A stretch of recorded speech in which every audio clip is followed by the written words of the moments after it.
And welcome to Riverside Episcopal Church. Our podcast each and every week is where faith, community, and everyday life intertwine.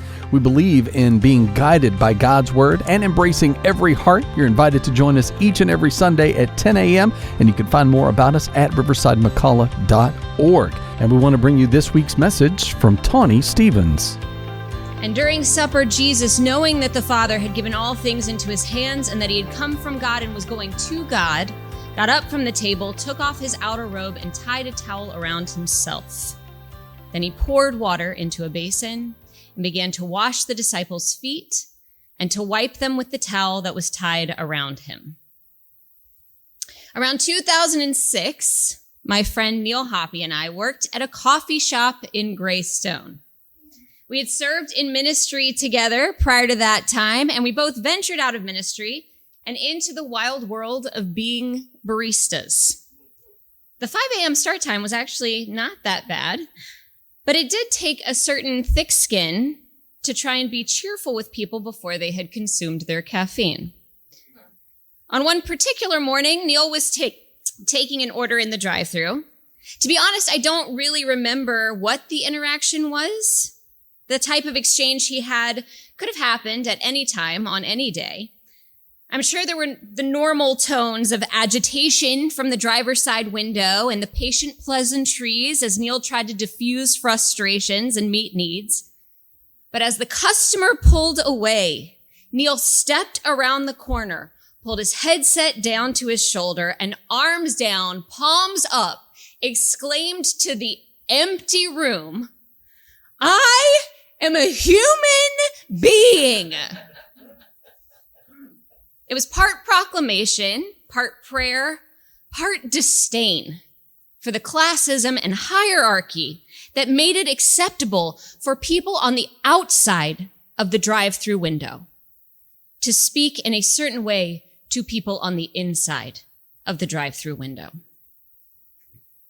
Serving others is hard. It humbles you. It is often thankless. It is not revered or respected in our society, which is maybe why many Christians, while claiming the heart of servanthood, still seem to like an expensive spectacle. Time and time again, just like Peter exclaiming, "You will never wash my feet," we try to keep Jesus separated from the mess. We present him to the world in neatly organized Christian bookstores, mega churches with coffee shops, prayer breakfasts with suit and tie dress codes. God forbid we let the world see otherwise. It feels safer, doesn't it? We live in a juxtaposition between worldly significance and the holy call to servanthood. No one wants to be seen as less than. Servanthood might be seen as weakness. And what happens if the world sees us as weak? It could call our very faith itself into question. So we push against the messaging of today's passage. And yet, there Jesus was, naked except for the towel around him, at the feet of his disciples, elbow deep in muddy water, dirtying the towel that covered him. Isn't that just like him? Like it or not, Jesus wasn't afraid to get messy. Born in a stable, friends with fishermen, passing blessings to prostitutes, challenging Pharisees, flipping tables, healing, teaching, walking miles on dirty roads, eating, washing feet, praying, crying out to God, carrying the weight of the cross all the way up a hill, covered in blood, and then crucified. Messy, messy, messy. Not at all like the golden crosses we wear around our necks or the neatly carved ones that hang on the wall. Jesus got dirty to purify his people, and yet we keep trying to do the same thing for him. Jesus doesn't need us to clean him up. His entire life on earth was messy on purpose. If Jesus didn't want to get messy, he never would have come in the first place. But what's the takeaway from all this? What's the lesson? After he'd washed their feet, he put on his robe and had returned to the table. He said to them, "Do you know what I have done to you? You call me teacher and Lord, and you're right, for that is what I am. So if I, your Lord and teacher, have washed your feet, you also ought to wash one another's feet.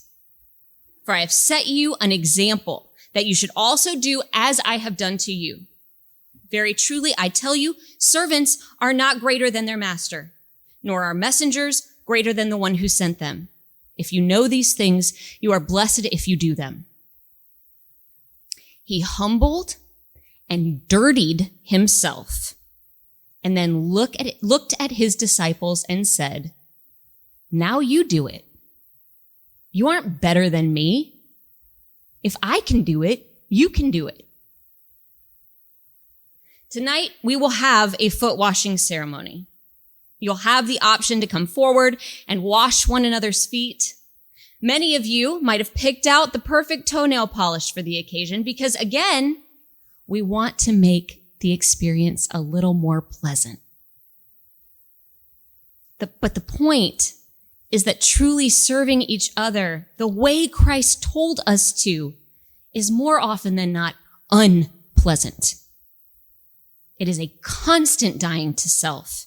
It requires levels of humility and trust that will challenge you daily, hourly.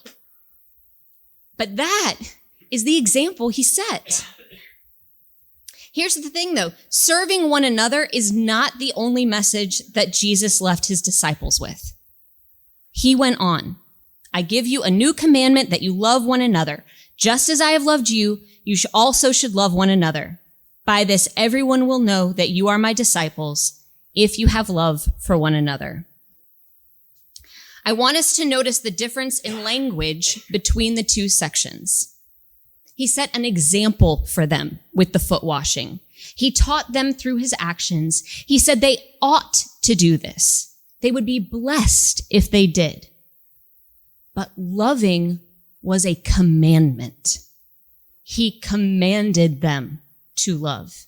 He is commanding us to love. He said it's how the world will identify his disciples. And listen, I understand that is easier said than done. It's hard to love people. People are the worst sometimes. But you know what? So am I. I am the worst sometimes. And so are the irritated people at the drive-through windows. Sometimes they're the worst. But so is Neil. Neil is the worst sometimes. And so are you, and so is Cameron, and Greg, and Jennifer, and anybody else you want to put on a pedestal. We are all the worst sometimes. And thank goodness that Jesus was willing to wash all of our feet too. We are all just human beings, all individually worthy of love and respect, but also desperately needing grace and understanding. If we want to be Christ's disciples, we have to serve people both when they do and when they don't deserve it, and we have to do it because we are doing it from love. We can join small groups. We can pack food bags for people. We can sing in a choir. We can set up an altar. But if we're just serving to check a box, we have missed the point. It must come from love. 1 Corinthians 13, "If I speak in the tongues of men and of angels, but do not have love, I am only a resounding gong or a clanging cymbal. If I have the gift of prophecy and can fathom all mysteries and all knowledge, and if I have a faith that can move mountains, but do not have love, I am nothing. If I give all I possess to the poor and give over my body to hardship that I may boast, but do not have love, I gain nothing." You want to say faith without works is dead? So is service without love. No going through the motions, no photo op for social media, just the gritty reality of meeting the needs of the people God has entrusted to you because you love them. How do you make yourself love them? Pray for them. If you are struggling with loving someone, pray for them first. You will be amazed at how difficult it is to keep a hardened heart for someone you consistently pray for. Don't know what to pray for? Ask them. You'd be surprised at what people will share. They will, in fact, often show you their messiest parts. And then it is your job, beloved disciple of Christ, to get down in that muck with them too. Jesus didn't love the mess. Jesus got messy because he loves us. And now we have to love and serve each other in spite of and because of our messiness too. This Easter, don't be afraid to roll up your sleeves for one another. Treat strangers with dignity. And for heaven's sake, say thank you at the drive-through window. Amen. We are a community of believers striving to live out our faith into the world, and this inspiring message, a part of each and every Sunday. You're invited to join us, and to find out more, easy to do. Just go to riversidemccullough.org.